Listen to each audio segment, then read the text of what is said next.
वास्तुशास्त्र जो हमारे घरों में चीजों को व्यवस्थित करने का एक विशेष तरीका है, जिसमें दिशाओं का बहुत महत्व है। अपने घर में हम वस्तुएं जहां रखते हैं, उससे हमारे जीवन पर अच्छा या बुरा प्रभाव भी पड़ सकता है।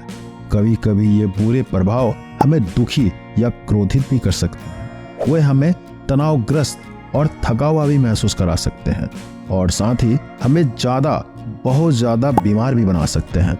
लेकिन चिंता न करें, इसे बेहतर बनाने के लिए कई तरीके हैं। कुछ वास्तु टिप्स को अपनाकर हम तनाव को कम कर सकते हैं और मानसिक रूप से बेहतर महसूस कर सकते हैं। मानसिक तनाव कम करने के लिए वास्तु टिप्स। घर के मुखिया को हमेशा दक्षिण पश्चिम दिशा वाले कमरे में सोना चाहिए। ऐसा न करने पर उनका मानसिक तनाव बढ़ जाएगा।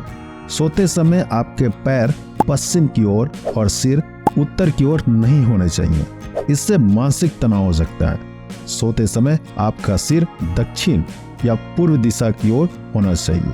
यदि आपके परिवार के सदस्यों में अक्सर एक दूसरे के साथ अनबन रहती है, तो जितनी जल्दी हो सके अपने घर से कोई भी टूटा हुआ सामान हटा दें। किचन में टूटे बर्तनों को भी घर से बाहर ले जाएं। टूटी हुई वस्तुएं नकारात्मक ऊर्जा का स्रोत मानी जाती है।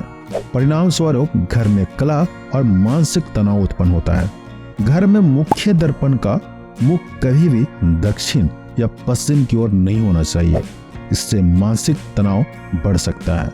आपके घर में कभी भी दो दर्पण एक दूसरे के सामने नहीं रहने चाहिए, इससे भी घर में नकारात्मक ऊर्जा आती है। अगर घर में टूटे हुए शीशे हैं तो उन्हें भी हटा दें।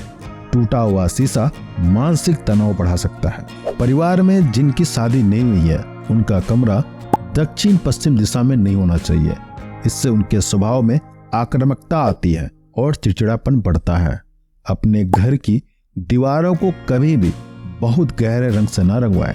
घर की दीवारों को हमेशा हल्के रंग से रंगना चाहिए, अन्यथा मन मस्तिष्क पर नकारात्मक ऊर्जा हावी होने लगती है।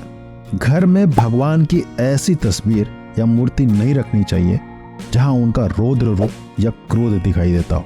घर में कोई भी हिंसक चित्र नहीं होना चाहिए, इससे परिवार के सदस्यों पर मानसिक दबाव भी बढ़ जाता है।